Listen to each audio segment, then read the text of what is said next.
Capítulo 7. Mensuração de ativos e passivos nas demonstrações contábeis. Introdução. 7.1. Este capítulo identifica os conceitos que orientam a seleção das bases de mensuração de ativos e passivos para as NBCs-TSPI pelos responsáveis pela elaboração das demonstrações contábeis quando não existirem regramentos específicos constantes das NBCs-TSP. Objetivo da mensuração. 7.2. O objetivo da mensuração é selecionar bases que reflitam de modo mais adequado o custo dos serviços, a capacidade operacional e a capacidade financeira da entidade de forma que seja útil para a prestação de contas e responsabilização, accountability, e tomada de decisão. 7.3a. Seleção da base de mensuração para ativos e passivos contribui para satisfazer aos objetivos da elaboração e divulgação da informação contábil pelas entidades do setor público ao fornecer informação que possibilita os usuários avaliarem. Alínea A. O custo dos serviços prestados no período, em termos históricos ou atuais. Alínea B. A capacidade operacional. A capacidade da entidade em dar suporte à prestação de serviços no futuro por meio de recursos físicos e outros, é. Alínea C. A capacidade financeira. A capacidade da entidade em financiar as suas próprias atividades. 7.4. A seleção da base de mensuração também pressupõe a avaliação do grau de observância das características qualitativas enquanto considera as restrições sobre a informação nos EZPGs. Bases de mensuração e sua seleção. 7.5. No nível de estrutura conceitual, não é possível identificar uma única base de mensuração que melhor atenda ao objetivo da mensuração. Portanto, a estrutura conceitual não propõe uma única base de mensuração, ou a combinação de bases de mensuração, para todas as transações, eventos e condições. A estrutura conceitual fornece orientação na seleção da base de mensuração para ativos e passivos. 7.6. As seguintes bases de mensuração para os ativos são identificadas e discutidas à luz da informação que fornecem sobre o custo de serviços prestados, a capacidade operacional e a capacidade financeira da entidade, além da extensão na qual fornecem informação que satisfaça as características qualitativas. Alínea A. Custo histórico. Alínea B. Valor de mercado. Alínea C. Custo de reposição ou substituição. Alínea D. Preço líquido de venda. Alínea E. Valor em uso. Justificativa em relação à adoção do valor de mercado em substituição ao valor justo, fair value. Esta estrutura conceitual não propôs o valor justo, fair value, como uma das bases de mensuração para ativos e passivos. Em substituição, propôs o valor de mercado, o qual foi definido do mesmo modo que o valor justo, ou seja, o valor pelo qual um ativo pode ser trocado, ou um passivo extinto, entre partes conhecedoras, dispostas a isso, em transação sem favorecimentos. O IPSASP/IFAC alega que o valor justo, no contexto do setor público, é semelhante ao valor de mercado e a inclusão de ambas as bases de mensuração poderia ser confusa para os usuários dos RCPGs.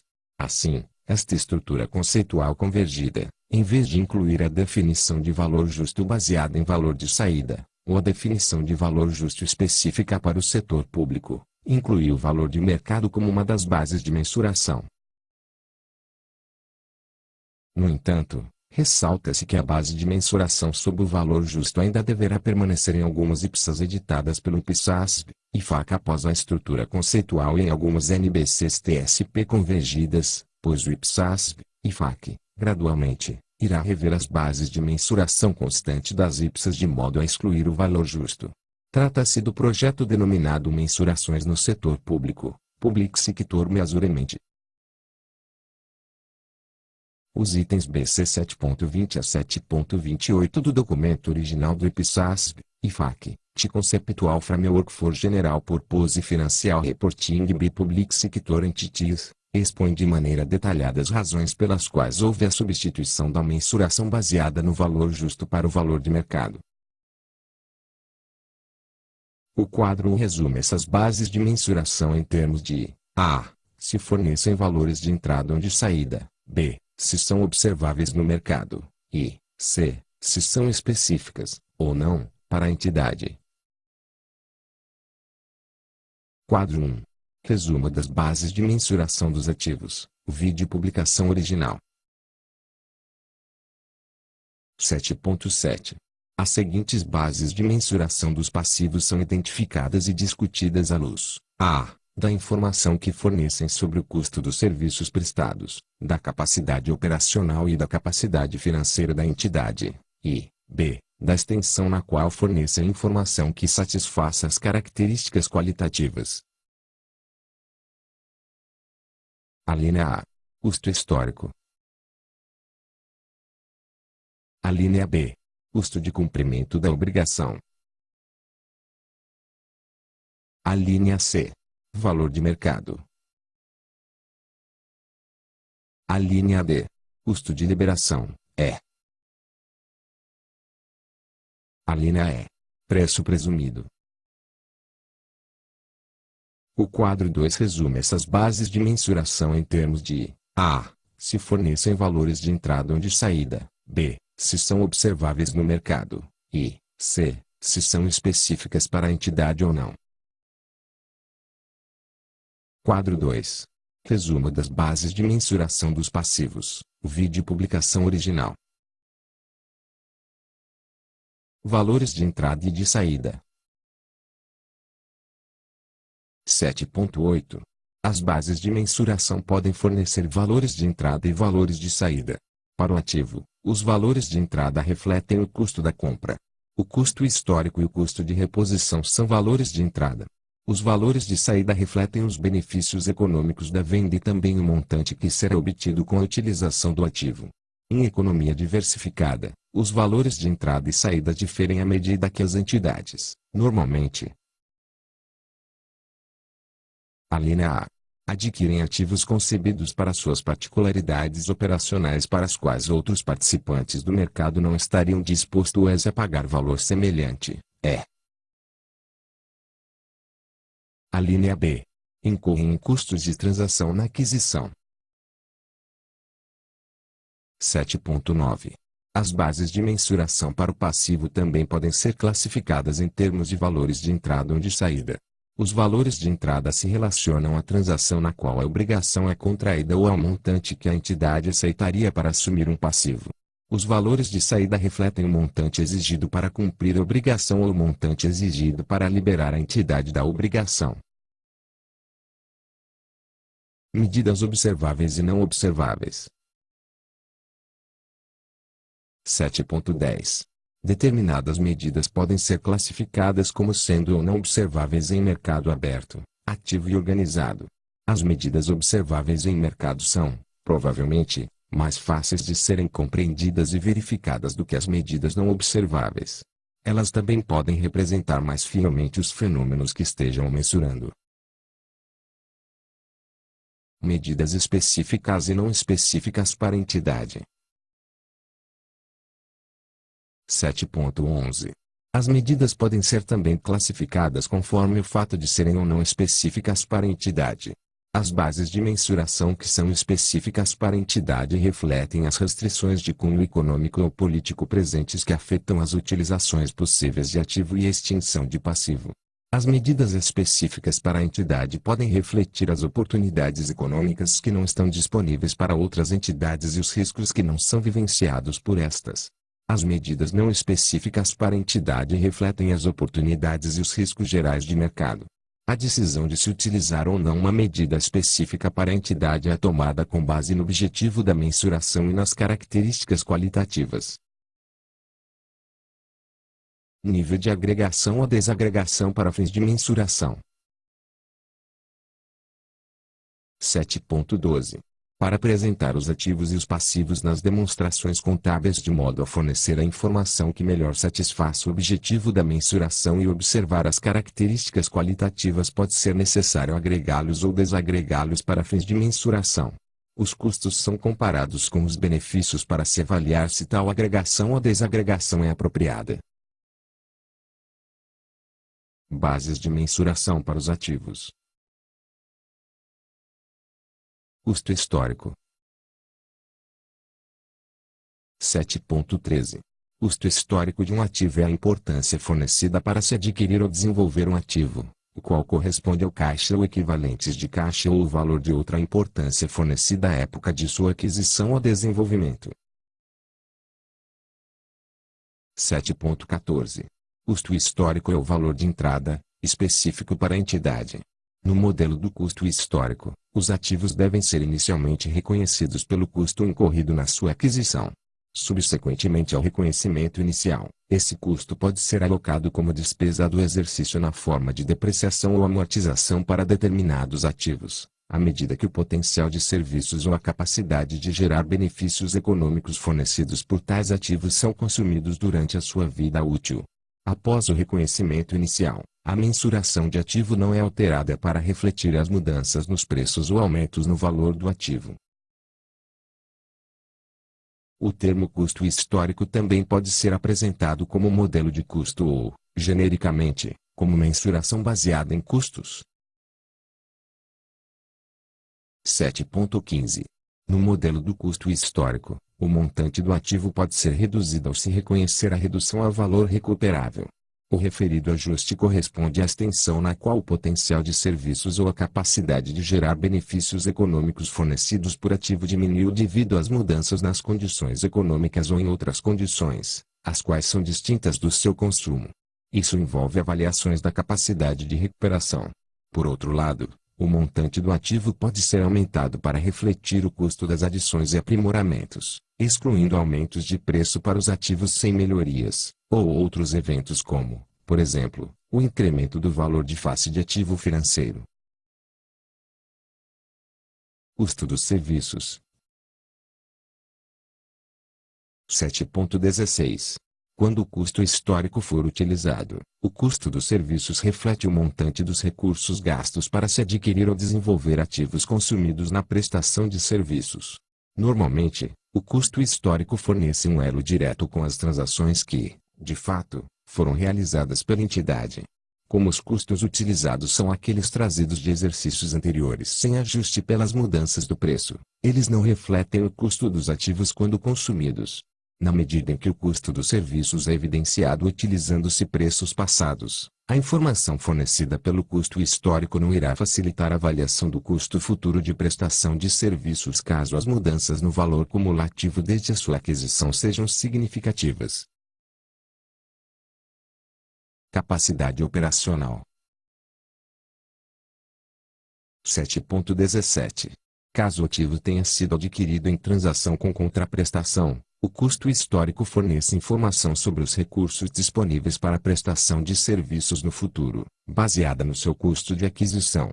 À época em que o ativo é comprado ou desenvolvido, pode-se assumir que o valor do seu potencial de serviços para a entidade é igual ou maior do que o custo da aquisição. Quando a depreciação ou amortização é reconhecida, ela reflete a extensão na qual o potencial de serviços do ativo foi consumido. A informação do custo histórico mostra que os recursos disponíveis para serviços futuros são equivalentes ao montante no qual foram evidenciados. Os aumentos no valor do ativo não são refletidos no modelo do custo histórico. Caso o ativo tenha sido adquirido em transação sem contraprestação, o valor da transação não fornece informação sobre a capacidade operacional. Quando não for o caso, a mensuração inicial pelo custo histórico deve ser reduzida pelo montante da redução a valor recuperável. Capacidade financeira. 7.18. Montante no qual os ativos são apresentados nas demonstrações contábeis auxilia na avaliação da capacidade financeira. O custo histórico pode fornecer informação sobre o montante dos ativos que pode ser utilizado como garantia efetiva para empréstimos. A avaliação da capacidade financeira também exige informação sobre o montante que poderia ser recebido pela venda do ativo reinvestido em outros ativos para fornecer serviços diferentes. O custo histórico não fornece essa informação quando é significativamente diferente dos valores de saída atuais. Aplicação das características qualitativas. 7.19. Os itens 7.16 a 7.18 explicam as áreas nas quais o custo histórico fornece informação relevante em termos do seu valor confirmatório ou preditivo. Frequentemente, a aplicação do custo histórico é direta, porque a informação da transação está disponível prontamente. Como resultado, os montantes derivados do modelo do custo histórico são, geralmente, representações fidedignas na medida em que representam o que pretendem representar, isto é, o custo de se adquirir ou desenvolver um ativo baseado nas transações efetivamente ocorridas.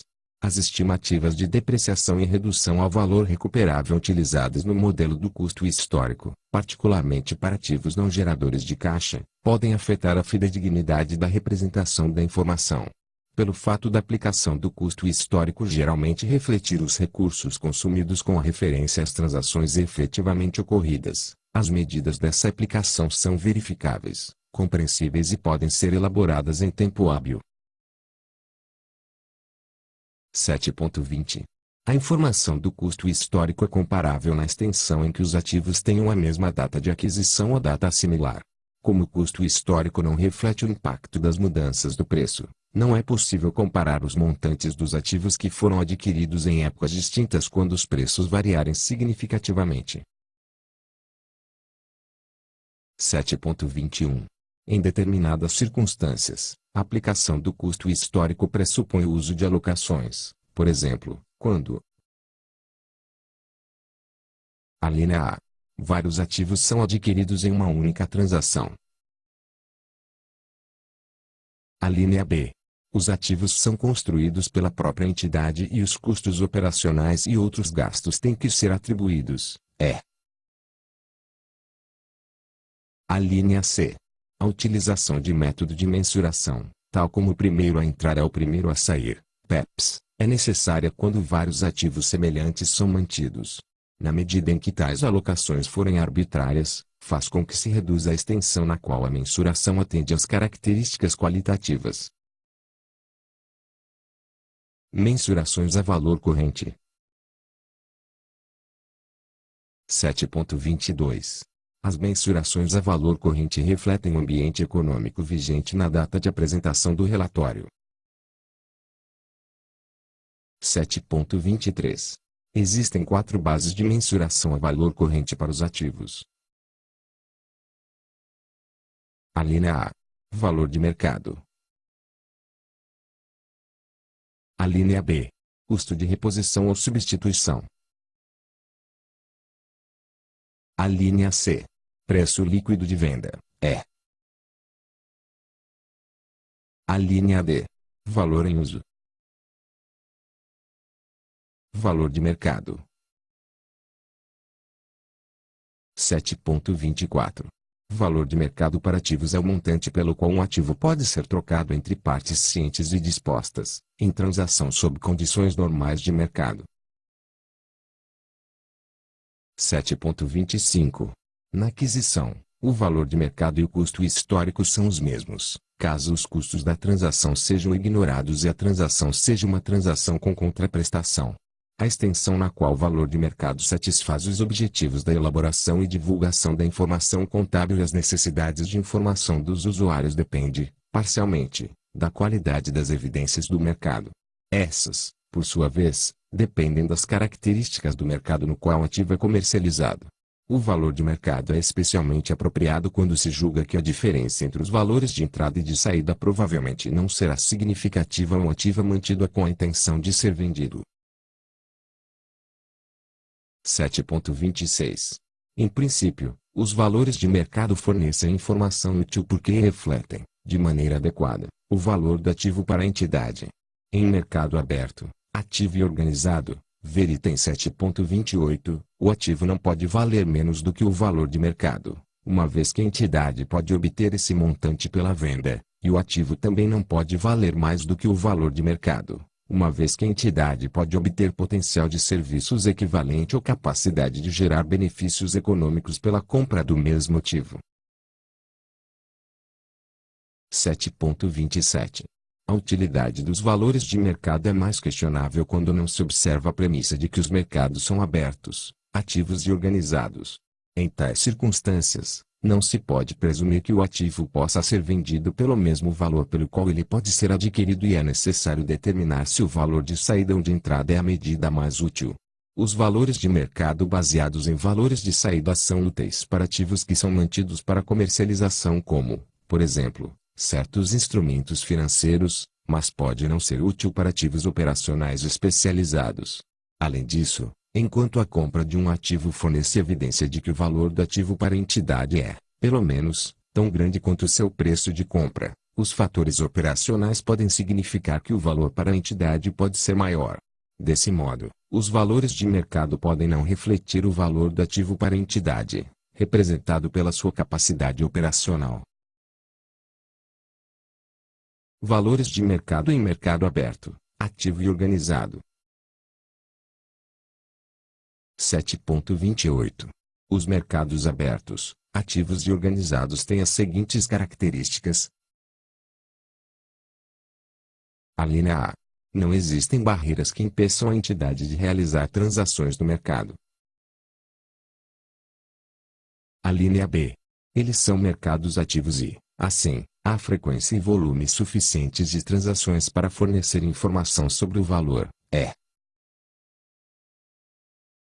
A linha C. Eles são organizados, com compradores e vendedores bem informados, agindo sem impulsos, de modo a haver garantia de imparcialidade na determinação dos preços correntes, inclusive que os preços não representem vendas precipitadas. Mercado organizado é aquele que funciona de maneira confiável, segura, precisa e eficiente. Tais mercados lidam com ativos que são idênticos e, portanto, mutuamente intercambiáveis como, por exemplo, commodities, moedas e títulos em que os preços são públicos. Na prática, poucos mercados, se houver, exibem plenamente todas essas características, mas alguns poderão se aproximar de mercado organizado tal como descrito. Valores de mercado em que os mercados não podem ser considerados abertos, ativos e organizados. 7.29. Os mercados de ativos que sejam únicos e raramente comercializados não são abertos, ativos e organizados, ou seja, quaisquer compras e vendas são negociadas individualmente e pode haver grande amplitude de valores pelos quais uma transação pode ser acordada. Portanto, os participantes incorrem em custos significativos para comprar ou vender um ativo. Em tais circunstâncias, é necessário utilizar uma estimativa do valor de venda, a data de mensuração e conforme as condições presentes de mercado. Custos dos serviços. 7.30. A receita da prestação de serviços evidenciada nas demonstrações contábeis deve ser mensurada com base nos valores relativos ao exercício. Caso os ativos utilizados para prestar o serviço sejam mensurados pelo valor de mercado, a alocação do custo dos ativos para refletir o seu consumo no período se baseia nele. 7.31. A utilização de valores do mercado permite que o retorno sobre os ativos seja determinado. Contudo, as entidades do setor público normalmente não realizam atividades com o objetivo principal de gerar lucros, e os serviços, com frequência, são prestados por meio de transações sem contraprestação ou em condições subsidiadas. Consequentemente, pode haver pouca relevância nas informações de resultados decorrentes de saídas baseadas em valores de mercado. 7.32. Conforme observado no item 7.30, a receita da prestação de serviços evidenciada nas demonstrações contábeis deve ser mensurada com base nos valores correntes no exercício. Assim, o superávit ou o déficit do período inclui movimentações de valores que acontecem durante o período no qual os ativos e passivos são mantidos e nenhum resultado é evidenciado na venda do ativo. Quando o ativo é comercializado em mercado aberto, ativo e organizado, a existência do mercado fornece segurança à entidade para constatar o valor de mercado, e nada além disso, a data do relatório. Portanto, é desnecessário adiar o reconhecimento das mudanças no valor até que o ganho seja realizado no ato da venda. Contudo, quando os ativos utilizados para prestar serviços não são comercializados em mercados abertos, ativos e organizados, ou em mercados assemelhados, a relevância da receita e da despesa relacionadas às mudanças no valor de mercado é questionável. Capacidade operacional. 7.33.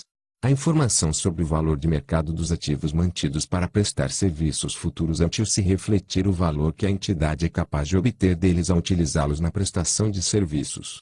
Entretanto, se o valor de mercado baseado em valores de saída for significativamente menor do que o custo histórico, o valor de mercado é provavelmente menos relevante do que o custo histórico para fornecer informação sobre a capacidade operacional. Além disso, esse valor de mercado também é provavelmente menos relevante do que as medidas correntes baseadas em valores de entrada. Capacidade financeira. 7.34. A avaliação da capacidade financeira requer a informação sobre o montante que deveria ser recebido na venda do ativo. Essa informação é fornecida pelo valor de mercado. Aplicação das características qualitativas. 7.35. Os valores determinados em mercados abertos, ativos e organizados podem ser prontamente utilizados para fins de elaboração e divulgação da informação contábil.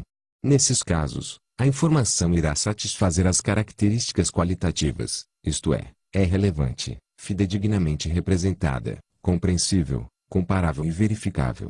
Em tais condições de mercado, os valores de entrada e de saída podem ser assumidos como sendo os mesmos ou muito semelhantes.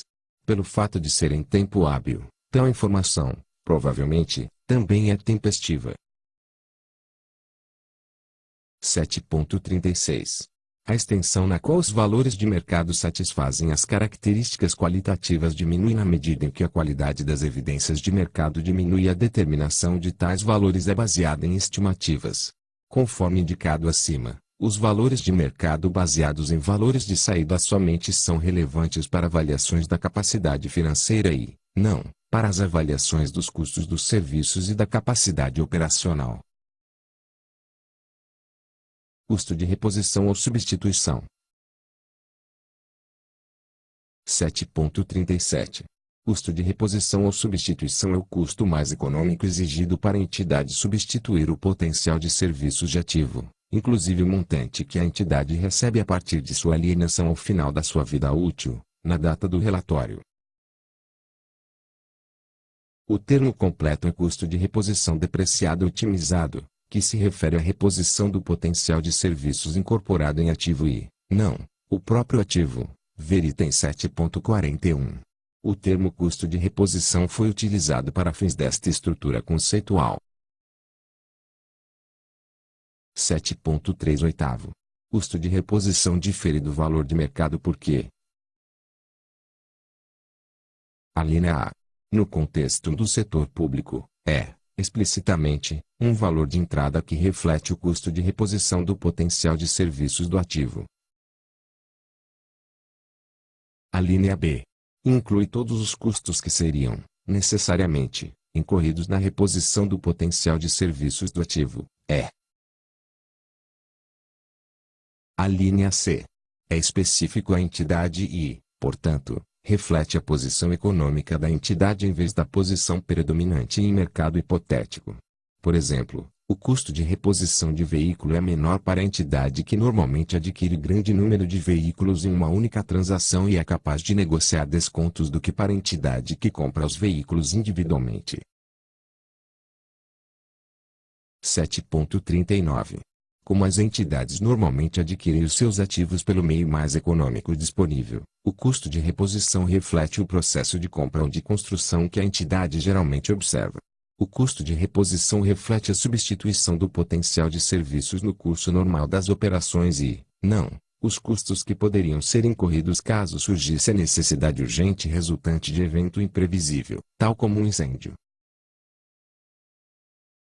7.40. Custo de reposição corresponde ao custo para substituir o potencial de serviços do ativo. O custo de reposição adota a abordagem otimizada e difere do custo de reprodução, que é o custo de se adquirir um ativo idêntico. Ainda que, em muitos casos, a substituição mais econômica do potencial de serviços corresponda à compra de ativo semelhante ao que é controlado, o custo de reposição se baseia em ativo alternativo caso forneça o mesmo potencial de serviços, com custo menor. Para os fins da informação contábil, portanto, é necessário evidenciar a diferença no potencial de serviços entre o ativo existente e o ativo substituto. Podem existir casos em que o custo de reposição seja igual ao custo de reprodução. Isto é, a maneira mais econômica de se substituir o potencial de serviços e reproduzir o ativo. 7.4. Primeiro, potencial de serviços apropriado é aquele no qual a entidade seja capaz de utilizar ou espera utilizar, tendo em vista a necessidade de se manter capacidade de serviços suficiente para lidar com as contingências. Dessa maneira, o custo de reposição do ativo reflete a redução na capacidade de serviço exigida. Por exemplo, se a entidade possui uma escola que comporte 500 alunos, mas, devido a mudanças demográficas desde a sua construção, seja adequada uma escola para 100 alunos para as necessidades atuais e razoavelmente requeridas, o custo de reposição do ativo é aquele de uma escola para 100 alunos. 7.42. Em alguns casos, o valor a ser obtido do ativo será maior do que o seu custo de reposição. Contudo, não seria apropriado mensurar o ativo por aquele valor, uma vez que ele inclui os benefícios das atividades futuras, em vez do potencial de serviços na data do relatório. O custo de reposição representa o maior valor potencial do ativo, já que, por definição, a entidade deve ser capaz de assegurar o potencial de serviços equivalente ao incorrer no custo de reposição. Custo dos serviços. 7.4. Terceiro, custo de reposição fornece uma medida relevante do custo de prestação de serviços. O custo de consumo do ativo é equivalente ao montante do sacrifício do potencial de serviços incorrido por essa utilização. Esse montante é o seu custo de reposição. A entidade é capaz de restaurar a sua posição para aquela imediatamente anterior ao consumo do ativo pelo desembolso igual ao custo de reposição. 7.44. Os custos dos serviços devem ser evidenciados em termos presentes quando baseados no custo de reposição. Assim, o montante do ativo consumido deve ser reconhecido pelo valor dos ativos à época em que foram consumidos, e não na época em que foram adquiridos, como custo histórico. Isso fornece uma base válida para a comparação entre o custo dos serviços e o montante de tributos e outras receitas recebidos no período, os quais são geralmente as transações do período atual e mensuradas aos valores atuais, e para avaliar se os recursos foram utilizados com economicidade e eficiência. Fornece também uma base útil para comparação com outras entidades que evidenciam na mesma base, já que os valores do ativo não são afetados pelas diferentes datas de aquisição, além de possibilitar a avaliação do custo de se prestar serviços futuros e das necessidades futuras de recursos, já que os custos futuros provavelmente serão mais assemelhados aos custos presentes do que aqueles incorridos no passado, quando os valores eram diferentes. Ver também o item 7.48. Capacidade operacional. 7.45. Em princípio, o custo de reposição fornece uma medida útil dos recursos disponíveis para prestar os serviços no futuro, uma vez que está centrado no valor atual dos ativos e o seu potencial de serviços para a entidade. Capacidade financeira. 7.46. Custo de reposição não fornece informação sobre os montantes que seriam recebidos na venda de ativos. Portanto, não facilita a avaliação da capacidade financeira. Aplicação das características qualitativas. 7.47. Conforme observado anteriormente, O custo de reposição é relevante para avaliações do custo dos serviços e da capacidade operacional, mas não é relevante para avaliações da capacidade financeira. Em algumas circunstâncias, o cálculo do custo de reposição é complexo e exige opiniões subjetivas. Esses fatores podem reduzir a representação fidedigna do custo de reposição. Nesse contexto, a tempestividade, a comparabilidade e a verificabilidade da informação elaborada com base no custo de reposição podem ser afetadas e o custo de reposição pode ser mais dispendioso do que algumas outras alternativas. A informação do custo de reposição pode também não ser de compreensão direta, especialmente quando a informação reflete a redução na capacidade de serviços exigida. Ver item 7.41. 7.48. A informação do custo de reposição é comparável dentro da entidade quando os ativos que fornecem potencial de serviços equivalentes são informados em montantes semelhantes, independentemente de quando tiverem sido adquiridos. Em princípio, entidades diferentes podem evidenciar ativos semelhantes em montantes diferentes porque o custo de reposição é uma medida específica que reflete as oportunidades de substituição que estão disponíveis para a entidade. As oportunidades de substituição podem ser as mesmas ou semelhantes para diferentes entidades do setor público. Quando são diferentes, a vantagem econômica da entidade que é capaz de adquirir o ativo de forma menos dispendiosa é evidenciada nas demonstrações contábeis por meio de valores mais baixos dos ativos e de menor custo de serviços, de modo a ser uma representação fidedigna. Preço líquido de venda. 7.49. Preço líquido de venda é o montante que a entidade pode obter com a venda do ativo após deduzir os gastos para a venda. 7.50. Preço líquido de venda é diferente do valor de mercado, uma vez que não exige mercado aberto, ativo e organizado ou estimativa de preço em tal mercado e que inclua os gastos para a venda da entidade. Portanto, o preço líquido de venda reflete as restrições na venda e é específico à entidade. 7.51. A utilidade potencial de mensurar ativos pelo preço líquido de venda é que o ativo não pode valer menos para a entidade do que o montante que ela poderia obter na venda do ativo. Entretanto, não é apropriado como base de mensuração se a entidade for capaz de utilizar os seus recursos de maneira mais eficiente ao empregar o ativo de outra maneira, por exemplo, ao utilizá-lo na prestação de serviços. 7.5. Preço líquido de venda é útil, portanto, quando o emprego mais eficiente para a entidade, sob o ponto de vista dos recursos, for vender o ativo. Esse é o caso quando o ativo não puder fornecer potencial de serviços ou gerar benefícios econômicos ao menos tão valiosos quanto seu preço líquido de venda. O preço líquido de venda pode fornecer informação útil quando a entidade estiver obrigada contratualmente a vender o ativo abaixo do valor de mercado. Pode haver casos em que o preço líquido de venda pode indicar uma oportunidade de negócios. Custo dos serviços. 7.53. Não é apropriado quantificar o custo da prestação de serviços pelo preço líquido de venda. Tal abordagem envolveria a utilização do valor de saída como base da despesa evidenciada. Capacidade operacional. 7.54. Registro de ativos mantidos para utilização na prestação de serviços ao preço líquido de venda não fornece informação útil para avaliação da capacidade operacional. O preço líquido de venda demonstra o montante que poderia ser obtido na venda do ativo em vez do valor do potencial de serviços que poderia ser obtido daquele ativo. Capacidade financeira. 7.55. Conforme observado anteriormente, a avaliação da capacidade financeira exige informação sobre o montante que seria recebido na venda do ativo. Tal informação é fornecida pela utilização do preço líquido de venda. Entretanto, essa mensuração não é relevante para ativos que podem gerar potencial de serviços mais significativos ao continuar utilizando-os para prestar serviços. Aplicação das características qualitativas.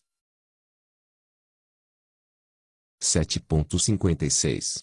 Conforme indicado no item 7.52, o preço líquido de venda fornece informação relevante somente quando o emprego mais eficiente para a entidade, sob o ponto de vista dos recursos, for vender o ativo. As avaliações do preço líquido de venda podem ser feitas por meio de referência aos mercados ativos onde eles existirem. Para os ativos mais importantes, pode ser possível obter, com custo-benefício razoável, avaliações de profissionais. O preço líquido de venda geralmente fornece informação compreensível. 7.57. Na maioria dos casos em que é relevante, o preço líquido de venda cumpre as características qualitativas da representação fidedigna, da verificabilidade e da tempestividade. Valor em uso. 7.58. Valor em uso é o valor presente, para a entidade, do potencial de serviços ou da capacidade de gerar benefícios econômicos remanescentes do ativo, caso este continue a ser utilizado, e do valor líquido que a entidade receberá pela sua alienação ao final da sua vida útil. Adequação do valor em uso. 7.59. Valor em uso é um valor específico à entidade que reflete o montante que pode ser obtido do ativo por meio da sua operação e de sua alienação ao final da sua vida útil. Como observado no item 7.42, o valor que deriva do ativo é, muitas vezes, maior do que seu custo de reposição, normalmente é, também, maior do que seu custo histórico. Quando for esse o caso, evidenciar o ativo pelo seu valor em uso é de utilidade limitada, uma vez que, por definição, a entidade é capaz de garantir o potencial de serviços equivalente pelo custo de reposição. 7.60. Valor em uso também não é base de mensuração apropriada quando for menor que o preço líquido de venda, já que, nesse caso, o uso mais eficiente do ativo é vendê-lo em vez de continuar a utilizá-lo. 7.61. Portanto, o valor em uso é apropriado quando for menor do que o custo de reposição e maior do que o seu preço líquido de venda. Isso ocorre quando não vale a pena substituir o ativo, mas o valor do seu potencial de serviços ou da capacidade de gerar benefícios econômicos for maior do que o seu preço líquido de venda. Em tais circunstâncias, o valor em uso representa o valor do ativo para a entidade. 7.6. Valor em uso é base de mensuração apropriada para avaliação de determinados ajustes de redução a valor recuperável porque é utilizado na determinação do montante recuperável para o ativo ou grupo de ativos. Custo dos serviços, capacidade operacional e capacidade financeira. 7.63. Dada sua complexidade e potencial, ver item 7.66. A sua aplicabilidade limitada e o fato de que a sua operacionalização no contexto do setor público para ativos não geradores de caixa envolve, subsidiariamente, a utilização do custo de reposição. Em regra, o valor em uso é inapropriado para determinar o custo dos serviços e sua utilidade para avaliações da capacidade operacional é limitada e provavelmente só deve ser significativa em circunstâncias atípicas quando as entidades têm grande número de ativos que não se justifique substituir, mas o seu valor em uso é maior do que o seu preço líquido de venda. Esse pode ser o caso, por exemplo, da descontinuidade da prestação do serviço no futuro, em que os recursos advindos da venda imediata sejam menores do que o potencial de serviços gerado pelos ativos. O valor em uso não envolve uma estimativa do montante líquido que a entidade receberá pela alienação do ativo. Entretanto, a sua aplicabilidade limitada reduz a sua relevância para as avaliações da capacidade financeira. Aplicação das características qualitativas. 7.64. Enquanto o valor em uso pode ser utilizado nas avaliações de determinadas perdas por redução a valor recuperável, a sua relevância para informação contábil é limitada às circunstâncias delineadas no item 7.61. 7.65. A extensão na qual o valor em uso satisfaz as outras características qualitativas depende de como ele for determinado. Em alguns casos, o valor em uso do ativo pode ser quantificado ao se calcular o valor que a entidade pode obter do ativo assumindo a sua utilização continuada. Isso pode se basear nas entradas de caixa futuras relacionadas ao ativo ou nas reduções de custo que se acumulam para a entidade por meio do controle do ativo. O cálculo do valor em uso leva em consideração o valor temporal do dinheiro e, em princípio, o risco das variações no montante e no cronograma dos fluxos de caixa. 7.6 Sexto. Cálculo do valor em uso pode ser complexo. Os ativos que são empregados nas atividades geradoras de caixa fornecem, muitas vezes, fluxos de caixa juntamente com outros ativos. Nesses casos, o valor em uso pode ser estimado somente ao calcular o valor presente dos fluxos de caixa de grupo de ativos e então fazer a alocação para os ativos individuais. 7.67. No setor público, a maioria dos ativos é mantida com o objetivo primordial de contribuir para o fornecimento de serviços em vez da geração de retorno comercial, sendo que tais ativos são referidos como ativos não geradores de caixa. Como o valor em uso normalmente é derivado dos fluxos de caixa esperados, a sua operacionalização em tal contexto pode ser difícil.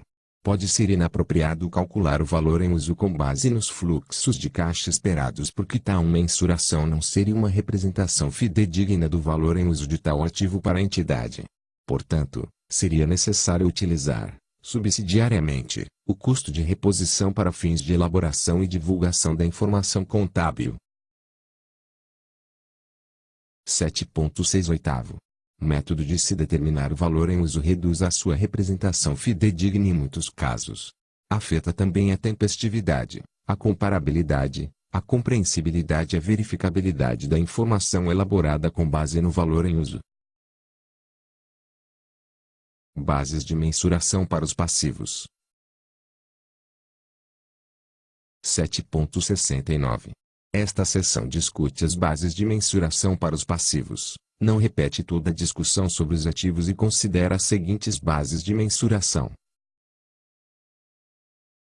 A linha A. Custo histórico. A linha B. Custo de cumprimento da obrigação.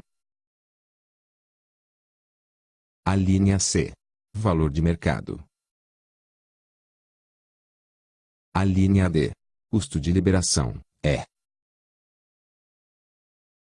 A linha E. Preço presumido. Custo histórico. 7.70. Custo histórico para o passivo é a importância recebida para se assumir uma obrigação, a qual corresponde ao caixa ou equivalentes de caixa, ou a valor de outra importância recebida à época na qual a entidade incorreu no passivo. 7.71. No modelo do custo histórico, as mensurações iniciais podem ser ajustadas para refletir fatores como o acúmulo de juros, o acréscimo de descontos ou a amortização de prêmio. 7.72.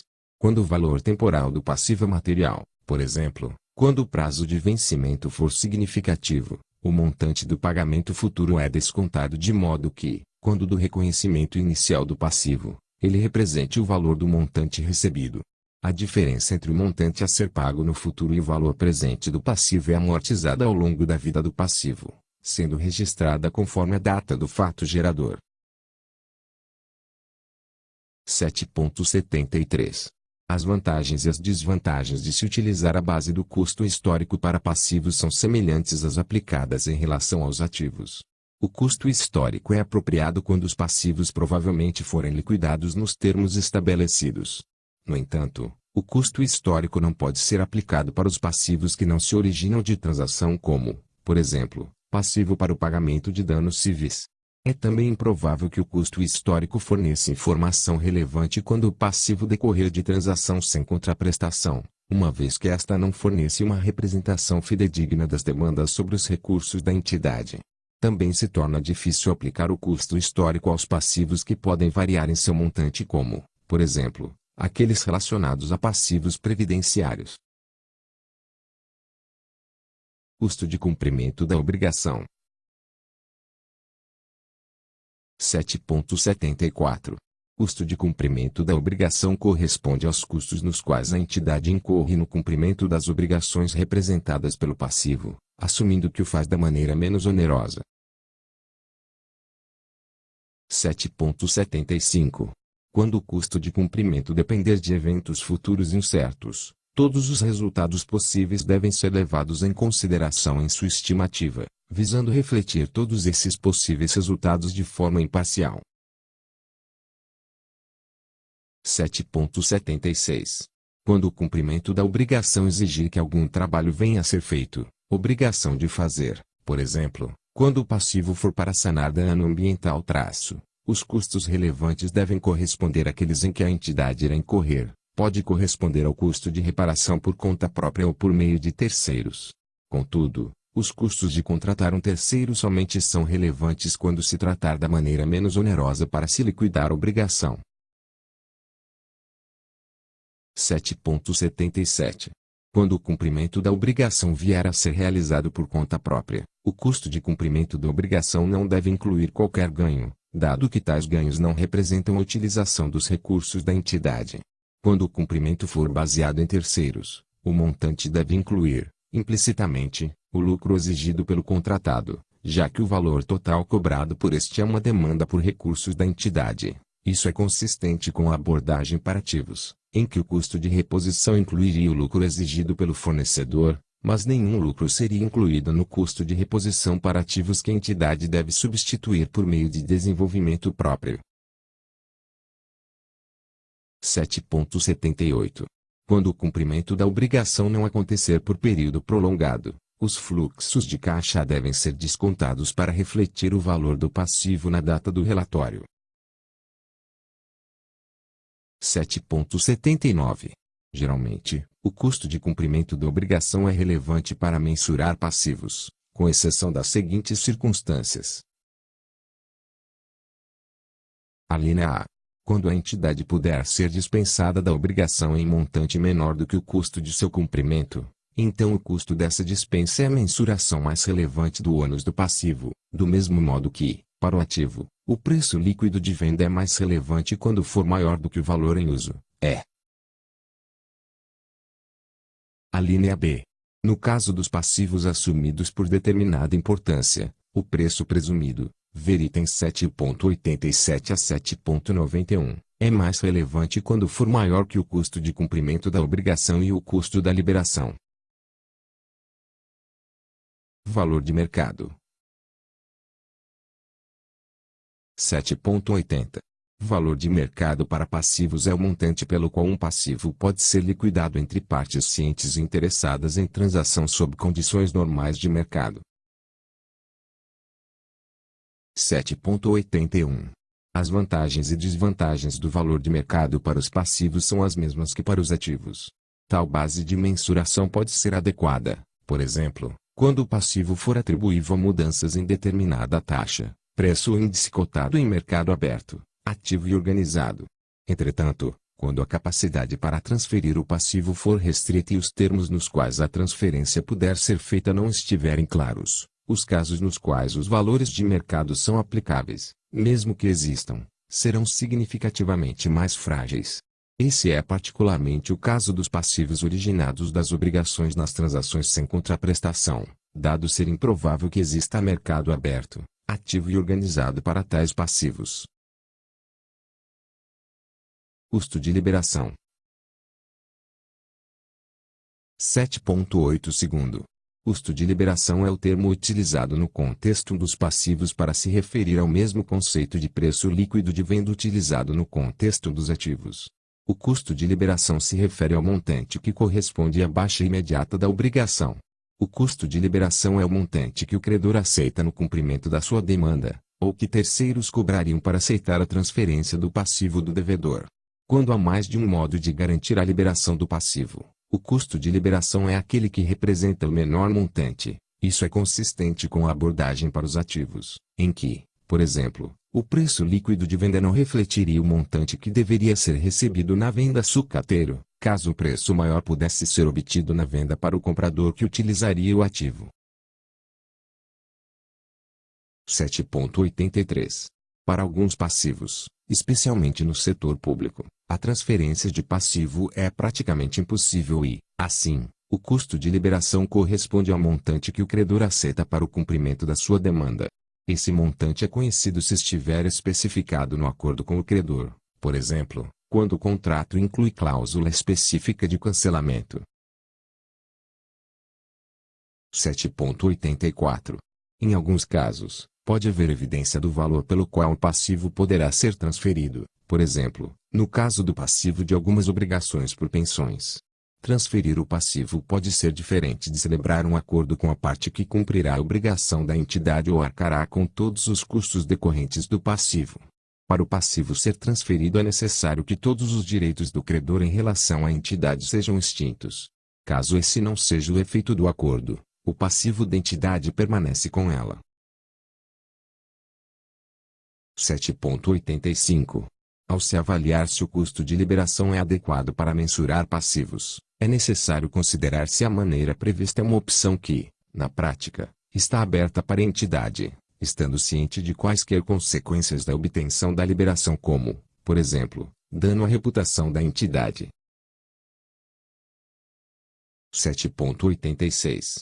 Assim como o preço líquido de venda é relevante somente quando a alternativa mais eficiente do recurso para a entidade for vender o ativo, o custo de liberação é relevante somente quando a alternativa mais eficiente for buscar a liberação imediata da obrigação.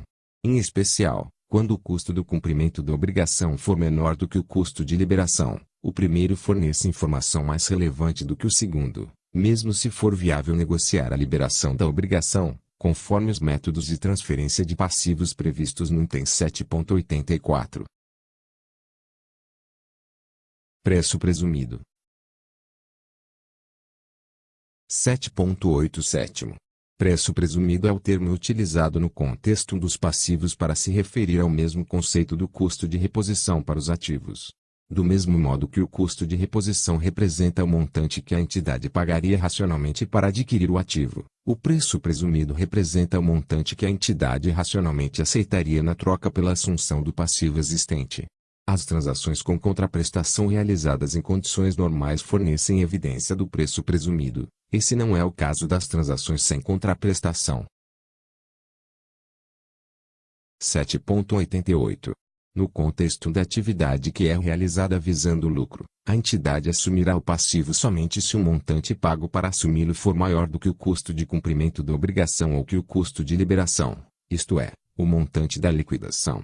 Uma vez que o preço presumido tiver sido aceito pela entidade, a entidade tem a obrigação com o seu credor. 7.89. Quando se incorre em passivo pela primeira vez em transação com contraprestação, o preço presumido representa o montante que foi aceito pela entidade para assumi-lo. É razoável considerar que o preço presumido é o valor que a entidade racionalmente aceitaria para assumir um passivo semelhante. Seria cobrado um valor maior caso algumas pressões concorrenciais permitissem fazê-lo, mas não necessariamente um menor. Assim, como o custo de reposição é o valor atual, conceitualmente o preço presumido também é. Existem, contudo, problemas práticos ao se refletir mudanças nos valores das obrigações que são informadas no preço presumido. 7.90. Uma consequência de se informar as obrigações do exercício com base no preço presumido é que nenhum ganho é informado à época na qual a obrigação é aceita.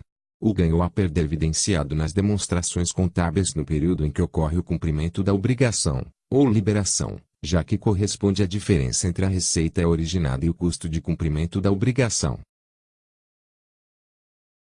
7.91. A entidade pode ter a obrigação potencial que seja maior do que o preço presumido.